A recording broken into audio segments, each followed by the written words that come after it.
go in Beijing, the minute I open my mouth, I know exactly what's coming. 哦，你不是中国人吗？你不是中国人吗？你是哪国人啊？你是哪里人？你父母在哪里？你会说中文吗？你看起来完全一样哎，完全看不出来哎。你现在工作了吗？每个月工资多少钱？你有男朋友吗？打算什么时候结婚？要几个小孩？哦，你有微信吗？ I could introduce myself in my sleep by now. 我是美籍华人，我的父母是马来西亚华侨，我的妈妈的爸爸，姥爷，他是福建人。我2年以前毕业了，我来北京为了提高我的口语水平，因为从小的时候在家里我们只用英语。其实10年每个周末我们上中文课。 所以我会考、写和读中文，不错。And if they're still listening, then I say， 其实我的目的来北京是寻根。我觉得大部分年轻人，我们不知道老一辈的事情，不了解我们的自由从哪里来，所以我要学家人的故事。 And no, 没有结婚了。 So yeah, not gonna lie, if you've got a Chinese face and you're coming to China to improve your Mandarin, every single day you will entertain a barrage of where are you usually from questions that can make you feel like a perpetual foreigner. Unless you avoid talking to anyone, but where's the growth in that? But after enough times, you start to realize that given China's rapid development and opening up in the last like 40 years, people are genuinely curious about who's coming to their city. In fact, people are super supportive. Like I've had taxi drivers, real estate agents, even the grocery store people who help you weigh your fruit tell me that my Chinese is pretty good and man lai, like just keep practicing. And at first I had a really hard time believing their compliments. But then I realized it's less that I don't trust them, but rather I don't trust myself. Because for the longest time I've believed that, oh, my Chinese isn't good. My Chinese will never be good enough. And I've projected that pessimism onto other people and like expecting, oh, Chinese people, y'all gonna reject me, y'all gonna laugh at me. But hey, it only took a few positive interactions to dislodge that misperception. So now I'm like, gosh, why didn't I come earlier? Like, what was I so afraid of? People are not judging me as hard as I judge myself.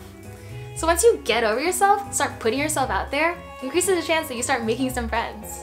And chances are your friends will be patient and smart enough to infer exactly what you mean from the grammarless jumble of word salad that you toss at them, and take time to share some Chinese culture with you. 1、2、3 Hello， 嗨，我是蚂蚁格。蚂蚁格有什么意思？蚂蚁格有格格的意思，就是公主，公主是 princess 是吧？对的，皇上的女儿。我是天国的公主。然后呢，因为我下雨天出生，所以我叫蚂蚁格。哇哦，下雨天的格格。对。你呢？我是王山想，很爱想象的一个小姑娘，善于想象的善想。对了。我想念你的想，是的，就是你想念我的想，就是很想他的是我想你的想。对。明天我想念你们。我们也会想你的。我今天回去都会想你的，晚上回去都会想你的。你是1个月之后回来是吧？1个月。好。你们等我，你们等我。一定，肯定的。我们会想你想到哭的。And once you start experiencing the joy of connecting with Chinese people and reading Chinese culture, it's time to set some language learning goals. It's important to be specific and realistic. When I first came, my goal was very broad. I just want to be conversational. But if you think about it, there's a whole bunch of jargon and industry conversations I can't even navigate in English. So what do I want to be conversational about? Ordering food? Haggling with a vendor on Taobao? Because yes, you can do that. For me, it helped to remember past milestones that I wanted to build on, because actually this wasn't my first time learning Mandarin in Beijing.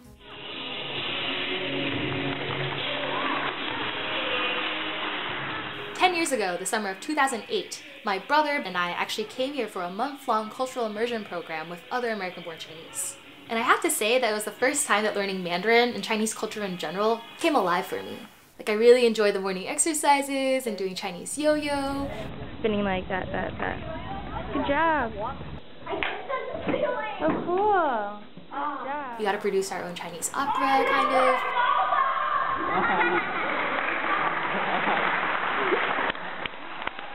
Oh, and that was the summer I discovered K-pop on Channel V. And I just remember I returned to the US with 2 major milestones I was super proud of. I could order taro pie by myself at McDonald's, yu tou pie, or xiang yu pie. And I could explain what a contact lens was. 好像一个眼睛可以帮你的眼睛看. So my starting goals this time around were successfully order taro pie again, and it tasted just as good as the first time.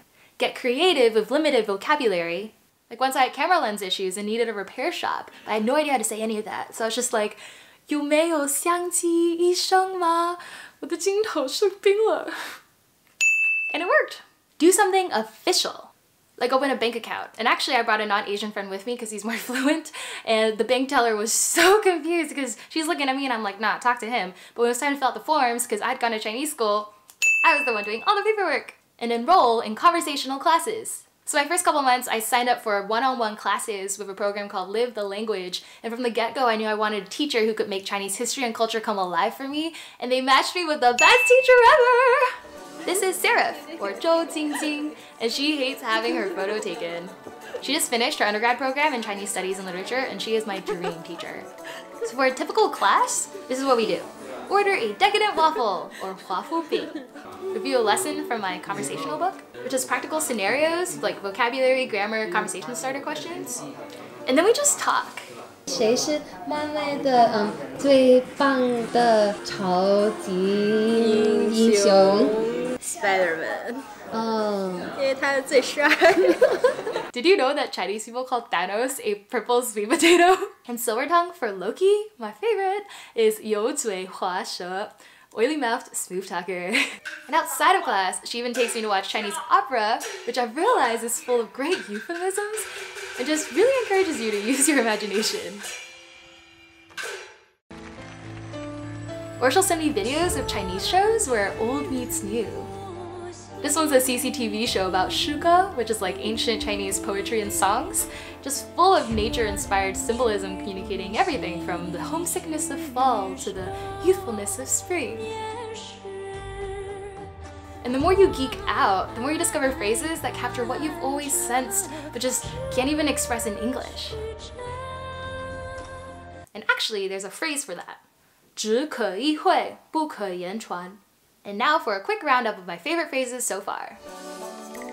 缘分，归属，危机，有危险的危，机会的机，随遇而安，树高千丈，叶落归根。 So as I go through my days now, it's like, sure, I still have a ton of grammar and vocabulary to learn, but I carry these phrases with me now, like friends, because I feel known by them. So if there's anything I've learned so far, it's 2 things. Language is like leg therapy. This idea comes from this week's Chrysalis convo with Linda and Michael, 2 biracial Taiwanese and American siblings that I've met. I felt like I was born with 2 legs, one Chinese language and culture, and then one like Western culture and English language. And yet most of my life was spent using and strengthening one of them and working out one of them, whereas the other one was sort of, from lack of use, atrophied, and from lack of training, atrophied. And so the past 3 years have been in Taiwan, basically doing linguistic and cultural therapy on my atrophied leg, and especially with physical therapy. The biggest block is often the mental block. So it's not the physical like strength that you have to get back that's the most difficult part, but it's the mental block of like, oh, I'm lesser than in some way, or I'm somehow deficient. That I found is like often the bigger challenge. Whoop. So after hopping on one leg for most of my life, this cultural therapy is helping me realize an astonishingly simple fact of life. I am not special. And this disrupts 2 myths that I've recognized in my head. I'm special because I can't speak Chinese, or I'm not good enough to be among you. As I said earlier, like judging myself so harshly that I expect other Chinese people to judge me, and so then I withdraw in fear and distance myself from them. I'm special because I can speak English. And sometimes when I'm on the subway, it's kind of nice to be like, oh, I just blend in, you know, I'm just another face in the crowd, no one knows who I am, I can just be me, right? But at the same time, there's this voice I've noticed of like American exceptionalism that also pipes up and is like, no, wait, I suddenly feel this urge to answer all my WeChat voice messages and do it out loud in English so that everyone around me knows that I am not like them, I am special, I am not from here, thank you very much. And that is something that I've realized is like some kind of internalized, I don't know, superiority or what. It's become ingrained from years of just being like, no, I'm not part, don't lump me in with like the mass, you know, I'm not part of this monolithic group of Han Chinese or whatever. And don't get me wrong, I mean, I think people are special. I think you're special. But I'm not special because I can speak English. It's very prominent, especially in American culture, that's just like, look at me, appreciate me, I'm a snowflake, I'm a unicorn. But that's different from using that to like distance yourself from people and be like, I'm too good to be among you. So rather than thinking in extremes, like it's been so liberating for me to realize there will always be people with better and worse Mandarin than me. People with more or less cultural savvy, people with Olympic athlete legs, and people who just want to walk and stroll, like me. I am neither the best nor the worst. I'm just a learner. There will always be more to learn, and that's the joy of it. So if you're thinking about taking time to strengthen one of your cultural legs, like, I just say give it a go. You know, you are running your own race, and you can set your own pace. As always, thank you so much for watching. Be sure to like, comment, subscribe for the latest Chronicles, and be sure to hit the links below for Linda and Michael's amazing journey to take their cultural rehabilitation back into their own hands. Or legs. 下次见!